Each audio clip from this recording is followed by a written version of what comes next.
रव्याच्या शेवयाचा चिवडा करणार आहोत। खूप छान होतो, कमी तेलाचा आणि सुंदर होतो। तर त्यासाठी लागणार आहे कढीपत्ता, मिरची, मीठ, नंतर थोडी 1 चमचाभर साखर, नंतर अर्धा वाटी रवा आणि 1 वाटी तांदळाचं पीठ। 1 वाटी तांदळाला अर्धा वाटी रवा आणि तेल एवढंच मिश्रण लागतं। शेंगदाणे तळून घ्यायचे, आपण इतर चिवड्यासारखं करतो तसंच। खोबऱ्याचे काप, काजू, बदाम, मनुका हे ड्रायफ्रूट्स घालायचे। ठीक आहे, चला तर आपण चालू करूया। आत्ता आपण रवा आणि तांदळाचं पीठ उकडून ते रवा शिजवून घेतला। आता आपण ते पीठ साच्याला तेल लावायचं, त्यामध्ये ही अशी मीडियम साईजची गाळणी टाकून आपल्याला शेव पाडून घ्यायची।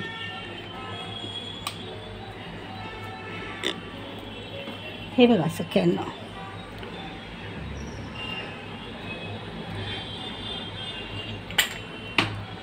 खाली पण ह्या साच्याला तेल लावायचं, म्हणजे ती चिकटणार नाही, नाहीतर चिकटतं ते।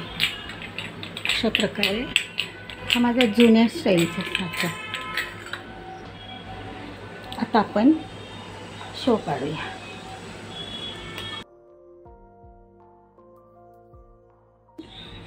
साच्यामध्ये पीठ टाकून शेवई काढून घेऊया। त्या पिठाची एकदम लो फ्लेमवर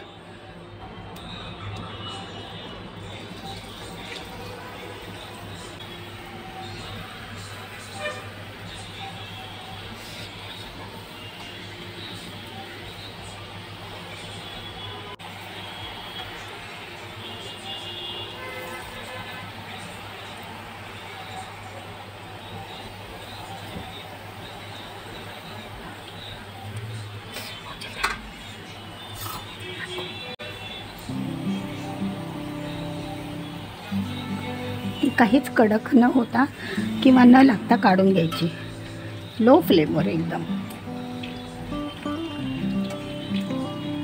रंग बदलता नाही तिचा।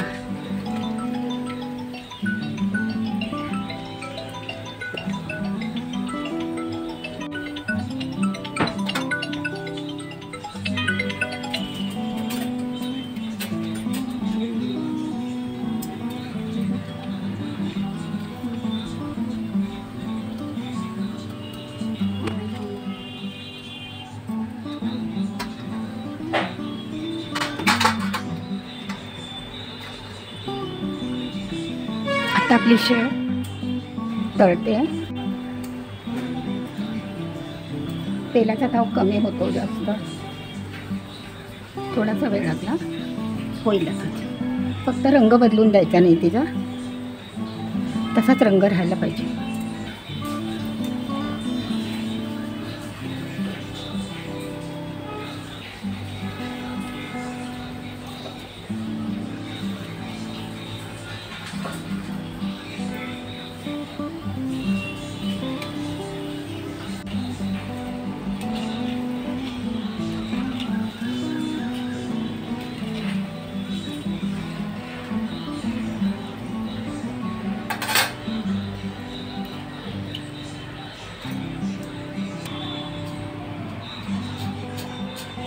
अशा प्रकारे आवाज येतो ना, बघा।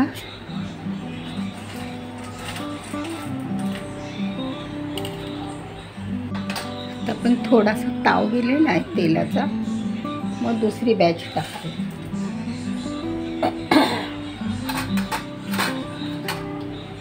आता आपण दुसरी बॅच टाकते।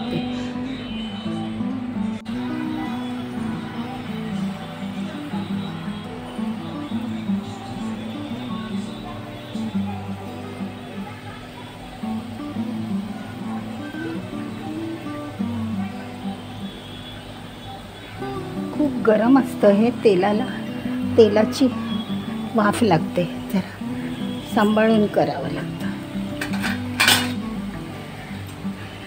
आता ही लो फ्लेमवर तळून घेऊया ही बॅच.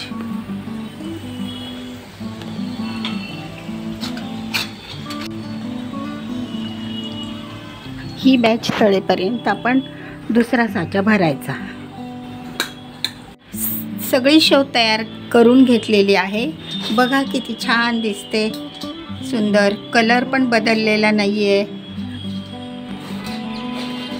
आणि आवाज बघा, एकदम कुरकुरीत झालेली आहे. तर तिला जास्त मोठी नाही हे बारीक नाही करायची, अशी मोठी मोठीच ठेवायची.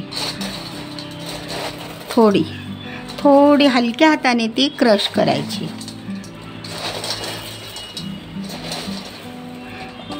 एकदम हलक्या हाताने थोडी तोडायची. मोठे असतात ते शेव, ते तोडायचे.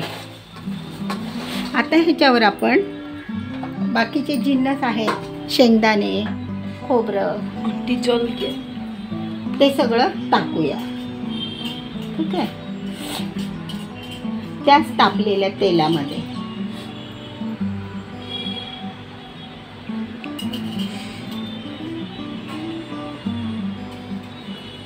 त्याच तेलामध्ये आपण आता बारीक गॅसवर स्लो फ्लेम करूया आणि एक वस्तू तळून घेऊया.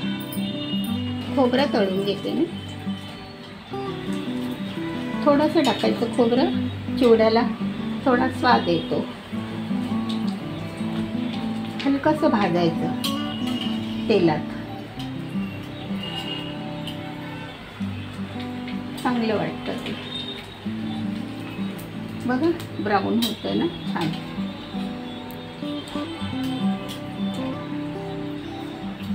सगळं होत नाहीये.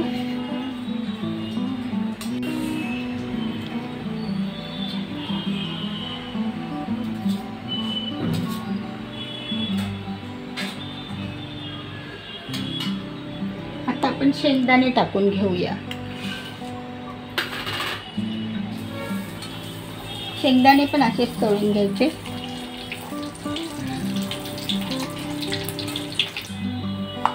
करपताने.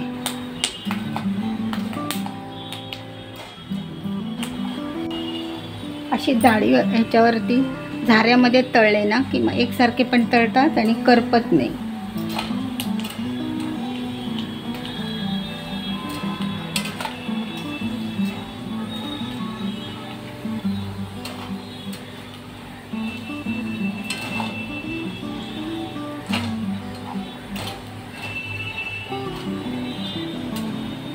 छान झाले ते. आता आपण हे काढूया.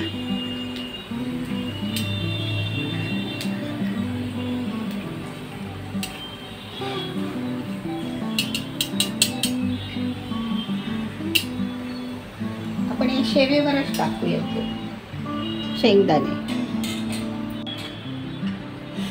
आता ना बदाम, काजू हे पण थोडंसं करूया. एकदम हलकं करायचं.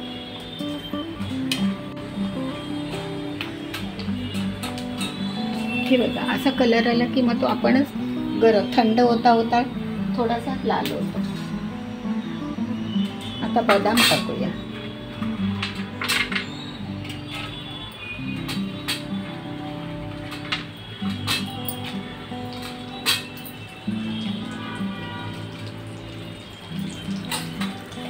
चिवड्यामध्ये बदाम, काजू, मनुके असलेले चांगले वाटतात दाताखाली आल्यावर. हे भाजलेत. आता मनुकेशी टाकून घेऊया.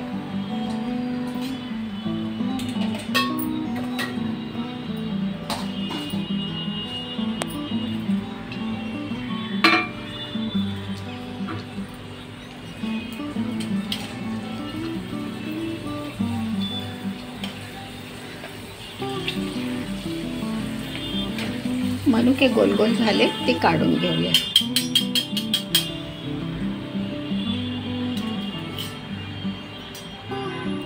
आता कढीपत्ता आणि मिरची.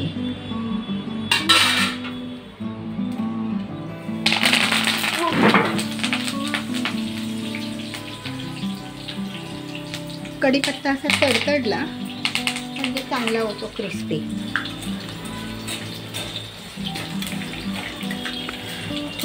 बघा सुंदर दिसतोय कढीपत्ता.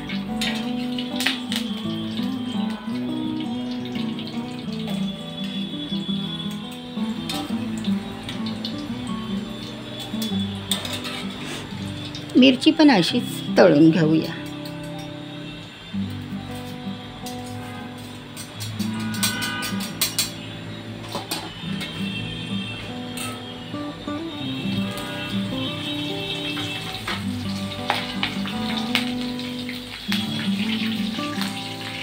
मिरची थोडी पांढरीसर झाली की काढायची.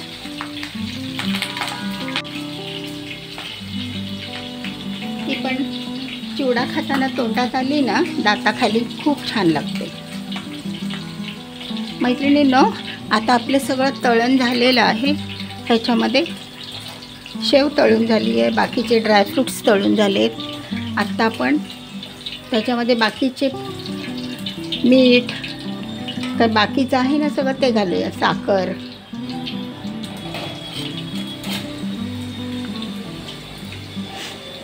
आता मी गॅस बंद करते. आहे त्या गरम तेलामध्ये मिरची होऊन जाईल. आता आपण ह्या चिवड्यामध्ये बघा हा थोडा थोडा तोडून घेतलेलाच आहे. जास्त बारीक नाही करायचं.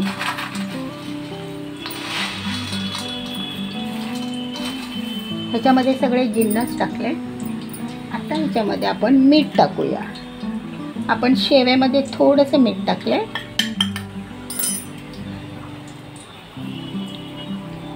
थोडंसं टाकायचं, जास्त नाही. थोडीशी साखर. गरम असतानाच हे टाकलं म्हणजे लागून जातं ते शेवेला. आणि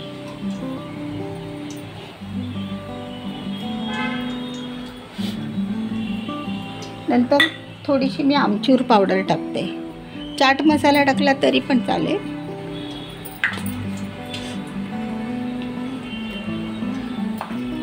आमचूर पावडर टाकते थोडासा आंबटपणा येण्यासाठी.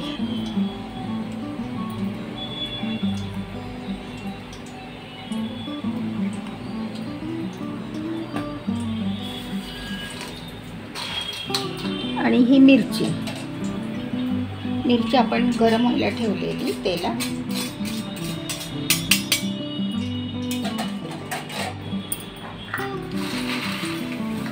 बघा सगळ्यांनो, आवाज येतो ना,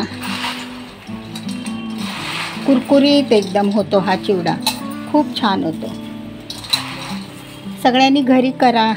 सोप्या पद्धतीने, कमी साहित्यात होणारा आणि एकदम चविष्ट. आणि मधल्या भुकेला खायला पण चांगला.